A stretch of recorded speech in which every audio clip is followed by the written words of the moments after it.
क्या ईरान पर अब ट्रंप 100 गुना बड़ा हमला करने जा रहे हैं? क्या तुर्की और पाकिस्तान मिलकर ईरान के खिलाफ जासूसी मिशन चला रहे हैं?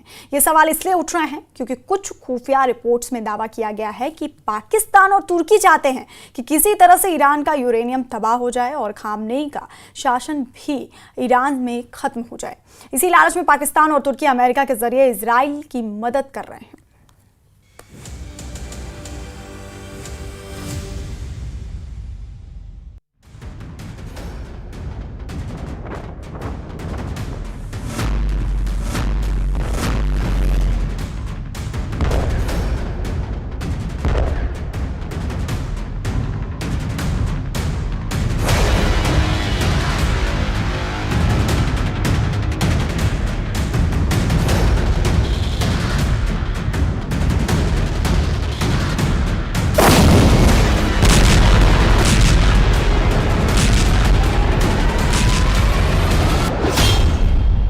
खामेनेई, छीनो एटम बम, तुर्की पाकिस्तान की इजरायली साजिश। ईरान के 30 टॉप कमांडरों के जनाजे की तस्वीरें देखने के बाद जिस तरह से ट्रंप ने ईरान के सुप्रीम लीडर खामेनेई को जान से मारने की धमकी दी है, उसने सवाल खड़े कर दिए हैं कि आखिर ट्रंप ईरान पर दोबारा 100 गुना बड़ा हमला क्यों करना चाहते हैं। हम आपको दिखाने जा रहे हैं ईरान की तबाही के पीछे दो मुस्लिम मुल्क पाकिस्तान और तुर्की की वो इजरायली साजिश सामने आई है जिसने ईरान तक के होश उड़ा दिए हैं।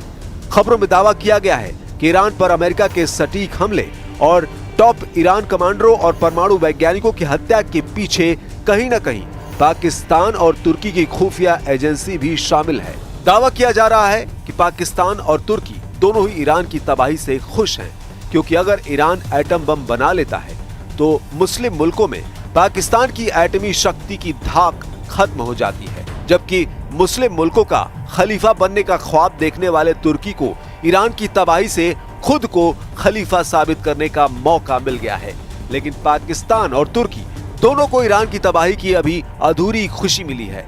रिपोर्ट के मुताबिक पाकिस्तान और तुर्की दोनों चाहते हैं कि अमेरिका और इजराइल मिलकर किसी तरह से ईरान के सुप्रीम लीडर खामेनेई और ईरान के यूरेनियम को तबाह कर दे, ताकि ईरान भविष्य में एटम बम ना बना सके। इसलिए अब ट्रंप ने ईरान पर दोबारा हमला करने का ऐलान कर दिया है।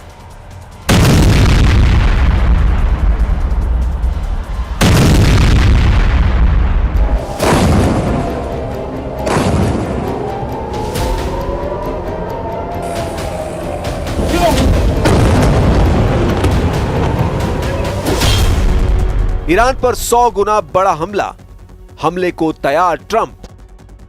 क्या राष्ट्रपति ट्रंप ईरान पर 22 जून से भी बड़ा हमला करने जा रहे हैं? ये कयास इसलिए लगाए जा रहे हैं कि ईरान के सुप्रीम लीडर खामेनेई, विदेश मंत्री अब्बास अरागची और ईरान के बचे हुए टॉप जनरल पूरी दुनिया में चीख कर दावे कर रहे हैं कि हमने इजराइल और अमेरिका को जंग में हरा दिया है। तबाह ईरान के इन्हीं दावों से इजराइल और अमेरिका बुरी तरह से चिढ़ गए हैं। उन्हें लग रहा है कि ईरान हारने और भीषण तबाही झेलने के बाद भी इस तरह के बयान कैसे दे सकता है। यही वजह है कि अब 100 गुना बड़ा हमला ईरान पर दोबारा करने की तैयारियां की जा रही हैं। ट्रंप ने ईरान को धमकाते हुए कहा है, मैंने खामेनेई को भयानक मौत से बचाया है।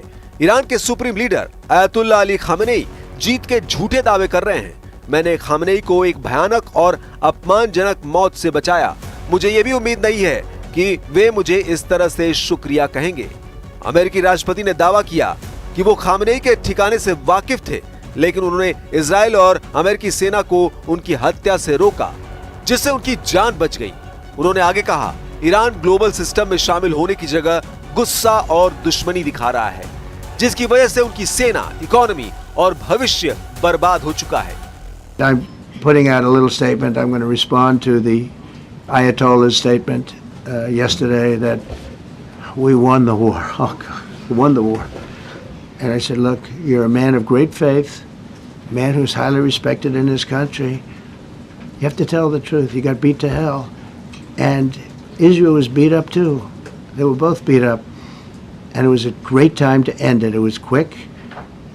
They got the hate out. There was a lot of hate. A lot of hate. It would be great if they didn't have that hate. But the last thing they're thinking about is nuclear weapons right now. उधर ईरानी राष्ट्रपति Masoud Pezeshkian ने कहा कि अगर Israel के हमलों का जवाब नहीं दिया जाता तो इससे पूरे क्षेत्र में बड़ा और बेकाबू युद्ध शुरू हो सकता था। पेजेश्कियान ने ये बात बेलारूस के मिन्स्क में चल रहे चौथे यूरेशियन आर्थिक मंच में ऑनलाइन जुड़कर कही। उन्होंने बताया कि इजराइल ने ईरान की जमीन पर हमला किया था और ईरान की सेना ने संयुक्त राष्ट्र के नियमों के मुताबिक इसका सही जवाब दिया। पेजेश्कियान ने कहा कि उस वक्त ईरान और अमेरिका के बीच ईरान के परमाणु कार्यक्रम को लेकर अप्रत्यक्ष बातचीत चल रही थी, तब इजराइल ने ईरान पर हवाई हमला कर दिया। पेजेश्कियान ने कहा, ईरान की शांतिपूर्ण परमाणु सुविधाओं पर अमेरिका और इजराइल का हमला अंतर्राष्ट्रीय नियमों का गंभीर उल्लंघन है, क्योंकि ये परमाणु सुविधाएं IAEA की पूरी निगरानी में है।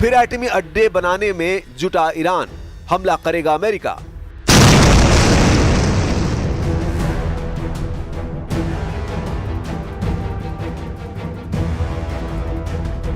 इधर ईरान से भीषण हवाई हमलों के बाद अब पहली बार सामने आए सैटेलाइट इमेज बता रही हैं कि ईरान ने अपने अंडरग्राउंड परमाणु ठिकानों से मलबा हटाना शुरू कर दिया है। तस्वीरों में साफ दिखाई दे रहा है कि फोर्डो न्यूक्लियर फैसिलिटी के पास खुदाई का काम जारी है। बुलडोजर और खुदाई मशीनें जमीन को समतल कर रही हैं और शायद कोई नया रास्ता भी तैयार किया जा रहा है। अमेरिका ने 22 जून को ईरान पर ऑपरेशन मिडनाइट हैमर लॉन्च किया था। इसके जरिए ईरान की 3 न्यूक्लियर साइट्स पर हमले किए गए। इन हमलों के बाद जो धमाका हुआ, उससे जो रोशनी निकली, उसे देखकर ऐसा लगा जैसे सुबह हो गई है। एक अमेरिकी पायलट ने हमले को याद करते हुए कहा कि उसने अब तक की सबसे चमकदार रोशनी देखी थी। इसे देखकर ऐसा लग रहा था जैसे सुबह हो गई। 14,000 किलोग्राम वाला GBU-57 बमों के विस्फोट के कारण धरती कांप उठी। फोर्डो न्यूक्लियर साइट खासतौर से पहाड़ों के अंदर बनी है, जिस कारण हमले के लिए इन बमों का इस्तेमाल किया गया। भीषण हवाई हमलों के बाद अब पहली बार सामने आए सैटेलाइट इमेज बता रहे हैं कि ईरान ने अपने अंडरग्राउंड परमाणु ठिकानों से मलबा हटाना शुरू कर दिया है। यही वजह है कि अमेरिका और इजराइल फिर से ईरान पर हमला करने की तैयारी कर रहे हैं। अगर ईरान पर दोबारा हमला हुआ तो ये तय मानिए, इस बार अमेरिका और इजराइल सुप्रीम लीडर खामेनेई को जान से मार सकते हैं और ईरान में मौजूद 10 एटम बम के लिए जरूरी 408 किलो यूरेनियम को भी तबाह कर सकते हैं। इधर ईरान में जंग के दौरान मारे गए कमांडरों और वैज्ञानिकों के जनाजे निकाले गए हैं, जिसमें हजारों ईरानी शामिल हुए। ईरान में निकला 60 कमांडर और वैज्ञानिकों का जनाजा। इजराइल के साथ 12 दिनों तक चले युद्ध के दौरान मारे गए 60 ईरानी कमांडरों और वैज्ञानिकों का अंतिम संस्कार किया गया। इनमें 30 सैन्य कमांडर्स और 11 परमाणु वैज्ञानिक शामिल हैं। ईरान में इनके जनाजे में हजारों लोगों की भीड़ जुटी है। जिन लोगों को दफनाया जाएगा उनमें ईरान के सर्वोच्च सैन्य अधिकारी मोहम्मद बाघेरी भी शामिल हैं। वे ईरान के सशस्त्र बलों के चीफ ऑफ स्टाफ थे। अफसरों के शवों को गाड़ियों पर ईरानी झंडे में लिपटे ताबूतों में रखा गया है। ताबूतों के साथ अफसरों की तस्वीरें भी रखी गई हैं। ईरान के विदेश मंत्री Abbas Araghchi, parliament speaker Mohammad Baqer Qalibaf, judiciary chief Mohseni Ejei, IRGC Quds force commander Ismail Qaani सहित कई बड़े नेता और सैन्य अधिकारी भी जनाजे में पहुंचे हैं।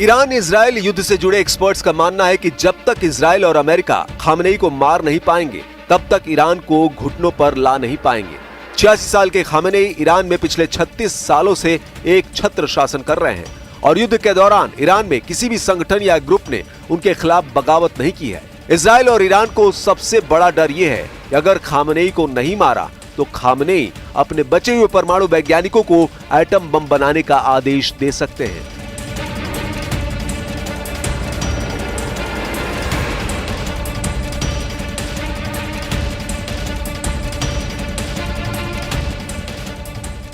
खुद राष्ट्रपति ट्रंप की प्रेस सचिव कैरोलिनी लेविट इसी हफ्ते मीडिया के सामने उन्होंने कहा था कि अगर खामनेई ने आदेश दे दिया तो ईरान 2 से 3 हफ्तों में परमाणु हथियार बना लेगा।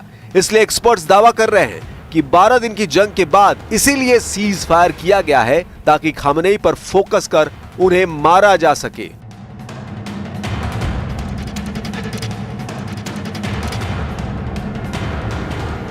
खुद इजराइल के रक्षा मंत्री इजराइल काट्ज ने माना है कि इजराइल खामनेई को अभी तक मारने में नाकाम रहा है। जरा देखिए काट्ज ने क्या कहा है।